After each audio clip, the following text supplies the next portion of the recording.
Sisimulan ko na ang aking talumpati sa pamamagitan ng aking pagbati. Magandang hapon sa inyong lahat. Ako si Aljur Cuevas de Ocampo, maglalahad ng aking talumpati. Sabi ng bayaning si Dr. Jose Rizal na ang kabataan ng pag-asa ng bayan. Ngunit tayo nga ba?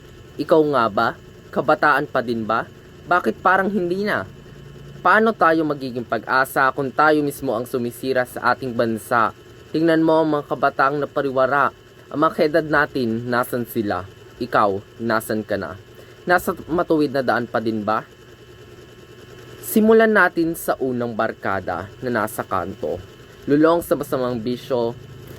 Sa murang edad natuto ng manigarilyo, hawak-hawak ang baso ng alak. Ganyan ba ang kabataang pag-asa ng bayan? Tingnan natin ang pangalawang kanto, mga magkakaibigan na natutong magnakaw, makipag-away, yan ba ang kabataang pag-asa ng bayan? Sumunod na tayo sa pangatlong kanto, mga estudyanteng naka-uniforme na imbis na libro ang hawak, bote ng alak.